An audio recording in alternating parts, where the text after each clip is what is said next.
Holi happy Holi. अबे दिवाली है, चल हट। पपी बॉस कमान। सबको हंसाने वाले इस कॉमेडियन की जिंदगी की कहानी कुछ अलग ही है।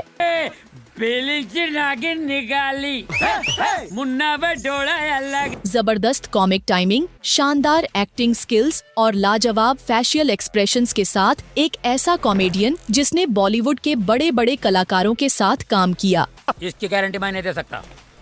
मेरे पे भरोसा नहीं तो हमारा 5034 रुपए हमको दे दो और हमको छोड़ दो। उन्होंने 300 से भी ज्यादा फिल्मों में काम किया और अपनी मेहनत से बुलंदियों को छूने में कामयाबी पाई। तेरे कच्चे केले हैं, मैंने तुम्हें समझा था बादाम, निकले मूंगफली। अब बोल जय बजरंगबली और तोड़ उस टपोरी की नली। जा। लेकिन क्या आप जानते हैं कि आज करोड़ों की संपत्ति के मालिक कभी पाई पाई के मोहताज हुआ करते थे? एक वक्त था जब वह 2 वक्त की रोटी के लिए सड़क पर पेन बेचा करते थे। और क्या आप यकीन करेंगे कि एक बार अपने शराबी पिता की हरकतों और घर की मजबूरी के कारण उन्होंने खुद को खत्म करने का सोचा था और रेलवे ट्रैक पर लेट गए थे। लेकिन ये कहानी यहीं खत्म नहीं होती। तिरंगे का अपमान करने की वजह से इन्हें जेल भी जाना पड़ा था और आज कॉमेडी छोड़कर धर्म गुरु बन गए हैं। अंशुमन पूछेगा तो बहुत ही देर, अवार्ड अंशुमन पूछेगा तो पता चलेगा ना। अवार्ड अंशुमन। ये है एक ऐसे इंसान की कहानी जो हंसते हंसते हमें रोने पर मजबूर कर देता था, लेकिन खुद की जिंदगी में कितनी मुश्किलें झेली। और 7 एनियास रिवाइंड पर इस दिलचस्प और प्रेरणादायक कहानी को जानिए और देखिए कि कैसे उन्होंने अपनी मुश्किलों को पीछे छोड़ते हुए एक नई राह चुनी। हम बात कर रहे हैं बॉलीवुड कॉमेडी के बेताज बादशाह जॉनी लीवर की। बहुत कम लोगों को ये बात पता होगी कि जॉनी लीवर का असली नाम जॉन प्रकाश राव है। जॉनी लीवर ने कॉमेडी के क्षेत्र में सालों तक अकेले राज किया, लेकिन उनकी जिंदगी किसी फिल्मी कहानी से कम नहीं रही। फर्श से अर्श तक का सफर असली मायने में वही है जो जॉनी लीवर ने अपनी जिंदगी में जिया। थैंक यू साहब। ये क्या देरेला मैन, अपन इधर का पुराना कस्टमर है। जॉनी लीवर का जन्म 14 अगस्त 1956 को आंध्र प्रदेश में हुआ था। वह एक तेलुगु क्रिश्चियन परिवार से ताल्लुक रखते थे और उनके पिता हिंदुस्तान लीवर फैक्ट्री में ऑपरेटर के रूप में काम करते थे। जॉनी ने आंध्र प्रदेश से ही अपनी शुरुआती पढ़ाई की, लेकिन आर्थिक हालात ठीक नहीं थे, जिसके कारण उन्हें 7वीं कक्षा के बाद पढ़ाई छोड़नी पड़ी। जब वह छोटे थे, उनका परिवार मुंबई आ गया था और उनका बचपन मुंबई के धारावी इलाके के स्लम में बीता। बाबा है जहाँ चमत्कार है वहाँ, भाभी जी आप यहाँ, आपकी परछाई है वहाँ। जॉनी के पिता शराबी थे और घर की हालत भी ठीक नहीं थी, जिससे उन्हें बहुत छोटी उम्र में ही घर चलाने के लिए काम करना पड़ा। एक बार तो अपने पिता से तंग आकर जॉनी रेलवे ट्रैक पर जाकर लेट गए थे। इसके बाद उन्होंने अपने पिता के साथ हिंदुस्तान फैक्ट्री में मजदूरी का काम शुरू किया, जहाँ उन्हें 80 रुपए महीने की पगार मिलने लगी थी। फैक्ट्री में काम करते हुए जॉनी को अपनी कॉमेडी प्रतिभा को निखारने का मौका मिला। वह खाली समय में फैक्ट्री के साथियों को अपनी कॉमेडी से हंसाया करते थे। उनके साथी ही थे जिन्होंने उनका नाम जॉनी लीवर रखा और जॉनी ने इसे अपना नाम बना लिया। लेकिन 5 भाई बहनों का परिवार चलाने के लिए इतनी कम पगार काफी नहीं थी, इसीलिए जॉनी ने सड़कों पर फेरी लगाकर पेन बेचना भी शुरू किया। शुरुआत में उनकी कमाई कम थी, लेकिन जब उन्होंने बॉलीवुड कलाकारों की मिमिक्री शुरू की तो उनकी कमाई काफी बढ़ गई। वो क्या है कि साहब मेरा इतना ख्याल रखते हैं कि मैं तो भूल ही गया कि मैं नौकर हूँ। जॉनी उस समय के कॉमेडियन किशोर कुमार, महमूद और जॉनी वॉकर से बहुत प्रभावित थे। एक बार उन्होंने स्टैंड अप कॉमेडियन दिनेश हिंगो को स्टेज पर कॉमेडी करते हुए देखा और इतना प्रभावित हुए कि उन्होंने उसी तरह का करियर बनाने का सपना देखा। 2 साल हो गए हैं प्रोग्राम बंद हुए, गधे को मालूम नहीं है। इसके बाद उनकी मुलाकात कॉमेडियन नरेला माधव से हुई, जिनसे जॉनी ने कॉमेडी के बेसिक्स सीखे। जॉनी को एक स्टेज शो में पहली बार स्टैंड अप कॉमेडी करने का मौका मिला। हाय रमेश, क्या हाल है? वही हड्डी वही खाल है। और दर्शकों को उनकी कॉमेडी बहुत पसंद आई। यहीं से उनकी सफलता की गाड़ी चल पड़ी। इस दौरान जानी मानी अदाकारा तबस्सुम के talent Hunt show Tabassum hit parade में भी जॉनी ने हिस्सा लिया। फिर कल्याण जी आनंद के म्यूजिकल ग्रुप ने जॉनी लीवर को अपनी टीम में शामिल कर लिया। इस ग्रुप के साथ उन्होंने फिलर के तौर पर काम करना शुरू किया और जल्द ही उन्हें दुनिया भर में होने वाले कार्यक्रमों में हिस्सा लेने का मौका मिलने लगा। 6 साल तक फैक्ट्री में काम करने के बाद जॉनी ने नौकरी छोड़ दी क्योंकि स्टैंड अप कॉमेडी से उनकी अच्छी कमाई हो रही थी। प्रोग्राम है किधर है? वो एक 100 ग्राम मार के बैठ गया होगा, उसको पता नहीं क्या वो अपनी अलग ही फरमाइश कर रहा है। इस दौरान सुनील दत्त की नजर जॉनी पर पड़ी और उन्होंने अपनी फिल्म के लिए जॉनी को कास्ट कर लिया। मालिक के नाम पे दे दे मेरे मौला, अंधे को दे दे बाबा, अंधे को दे। वह फिल्म थी 1982 में आई दर्द का रिश्ता, जिससे जॉनी लीवर को बॉलीवुड में अपना पहला ब्रेक मिला। एक हंडी बिरयानी, एक डंडी कबाब, एक दलिया कलेजी। इसके बाद जॉनी को फिल्म जलवा और हीरो हीरालाल में नसीरुद्दीन शाह के साथ देखा गया, लेकिन उनकी पहली बड़ी सफलता फिल्म बाजीगर से मिली।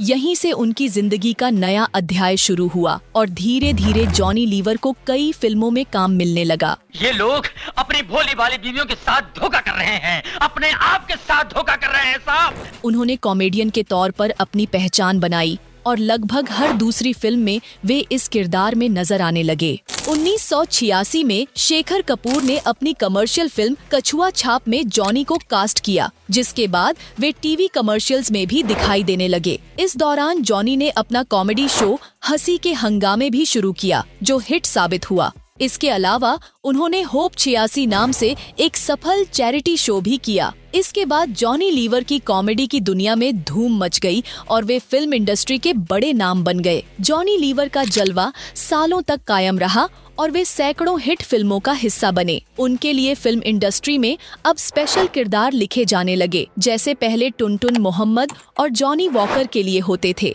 अब यह किरदार खास तौर पर जॉनी लीवर के लिए लिखे जाने लगे थे। घर की हो, शादी के बाद बहुत मजा आएगा, बहुत मजा आएगा। करियर की ऊंचाइयों पर जॉनी लीवर की औसतन 10 से 12 फिल्में हर साल रिलीज होती थीं। उनके पास इतना काम था कि उन्हें सांस लेने का भी समय नहीं मिलता था। जॉनी लीवर की कुछ खास फिल्मों में बादशाह, तेजाब, इलाका, बंद दरवाजा, किशन कन्हैया, चमत्कार, रूप की रानी, चोरों का राजा जैसी हिट फिल्में शामिल हैं, जिनमें उन्होंने बेहतरीन कॉमेडी और एक्टिंग से दर्शकों को लौटपोट कर दिया। ब्रेक मार, विनाश काले विपरीत बुद्धि, बीच का सामान, नहीं तो गुप्ती घुसड़ के बेहतर को आर पार करके। इसके अलावा मस्ती, कानून, अंजाम, मैं खिलाड़ी 2, अनाड़ी जैसी सुपरहिट फिल्मों में भी जॉनी ने अपनी कॉमिक टाइमिंग से सभी को हंसाया। बेडरूम का कोना कोना छान मारा, लेकिन हार कहीं नहीं मिली। इसके अलावा इंडियन, सपूत, बारूद जैसी फिल्मों में भी जॉनी लीवर का अहम रोल रहा। फिल्म कुछ कुछ होता है में उनके डायलॉग आज भी याद किए जाते हैं। ये कौन सा बच्चा है? सिर्फ तुम, हेलो ब्रदर, क्रोध जैसी फिल्मों में भी जॉनी लीवर नजर आए और करण अर्जुन में उनका किरदार विशेष रूप से यादगार और दर्शकों द्वारा बहुत पसंद किया गया। 1997 में दीवाना मस्ताना और 1998 में दूल्हे राजा के लिए जॉनी लीवर को फिल्म फेयर अवार्ड भी मिला। 36 चीन टाउन, अजनबी और यस बॉस जैसी फिल्मों में उनके द्वारा निभाए गए किरदार इतने शानदार थे कि थिएटर से निकलने के बाद भी लोग उनके डायलॉग याद कर हंसते हुए घर जाते थे। बाबा राइट का रखना काम आएगा, दोबारा को ठोकने आए तो उसको बोलने का भाई राइट में ठोक। नायक, फिर हेरा फेरी, फिर भी दिल है हिंदुस्तानी, आशिक और चुपके चुपके जैसी फिल्मों में भी जॉनी लीवर का होना फिल्म को अधूरा मानने का कारण बनता।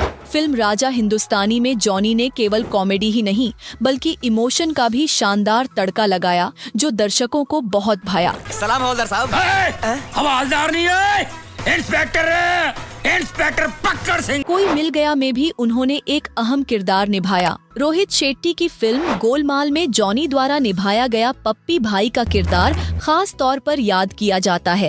होली, हैप्पी होली। अबे दिवाली है, चल हट।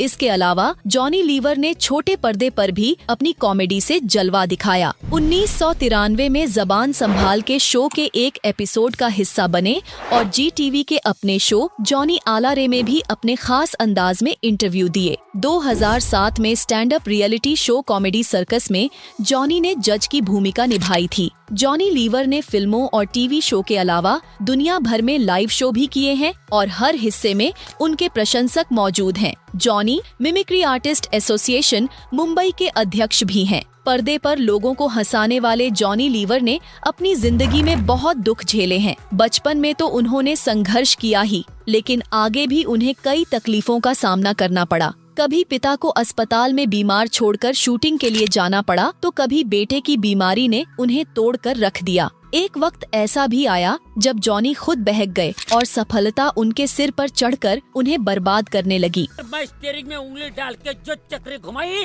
रोड रोलर जगह पे घर घर घर घर घर घर घर। जॉनी ने एक इंटरव्यू में बताया कि मेरे पास काम और पैसे की कोई कमी नहीं थी, सफलता मेरे सिर पर चढ़ गई थी। मैं रोज 1.5 बोतल शराब पीता और 4 पैकेट सिगरेट पी जाता था। जब मेरी पत्नी मुझे रोकती तो मुझे गुस्सा आता था, क्योंकि मैं सोचता था कि मैंने अपने दम पर पैसा कमाया है तो जैसे चाहूँ वैसा इस्तेमाल कर सकता हूँ। लेकिन जॉनी के बेटे को ट्यूमर हो गया और डॉक्टरों ने इसे लाइलाज बता दिया। फिर चर्च में प्रेयर के दौरान एक पादरी ने उन्हें एक अस्पताल का पता दिया, जहां जाने के बाद उनके बेटे का ट्यूमर बिल्कुल गायब हो गया। इस चमत्कार से जॉनी का भगवान पर विश्वास बहुत बढ़ गया और तब से उन्होंने शराब और सिगरेट छोड़ दी। जॉनी की जिंदगी के इस पहलू को जानकर हम सभी को प्रेरणा मिलती है कि कभी भी अपनी समस्याओं से हार नहीं माननी चाहिए। इसके बाद कुछ ऐसा हुआ कि जॉनी धर्म उपदेशक बन गए। अब वह मुंबई, चेन्नई और यहाँ तक कि अमेरिका में भी हर रविवार को होने वाली प्रेयर में हिस्सा लेने लगे। लेकिन उनके जीवन में कुछ विवाद भी आए। 1998 में दुबई में एक बर्थडे पार्टी के दौरान उन्होंने कुछ ऐसा कह दिया जिसे भारतीय ध्वज और राष्ट्रीय गान का अपमान माना गया। इसके बाद देश के अलग अलग हिस्सों में उनके खिलाफ पुलिस में रिपोर्ट दर्ज करवाई गई और उन्हें 7 दिन की जेल की सजा भी सुनाई गई। बाद में उन्हें अपनी गलती का एहसास हुआ और उन्होंने कोर्ट से माफी भी मांगी। जॉनी की शादी सुजाता नाम की लड़की से हुई, जिनसे उनके 2 बच्चे हैं, जेसी और जेमी। स्लम से निकलकर आज जॉनी के पास खुद का बंगला, ढेर सारी गाड़ियां और बैंक बैलेंस है, जिसे उन्होंने अपनी मेहनत और लगन से हासिल किया। आज उन्हें बॉलीवुड के दिग्गज कॉमेडियनों में से एक माना जाता है। नागिन निकाली, मुन्ना बटोला अलग। अब भी जॉनी लीवर हमें अपनी कॉमेडी से लौट-पोट कर रहे हैं। तो अगर आप भी चाहते हैं कि हम आपको हंसी के साथ साथ जॉनी लीवर की तरह हंसी के साथ जानकारी भी दें, तो 7 एनियास रिवाइंड को सब्सक्राइब करना ना भूलें।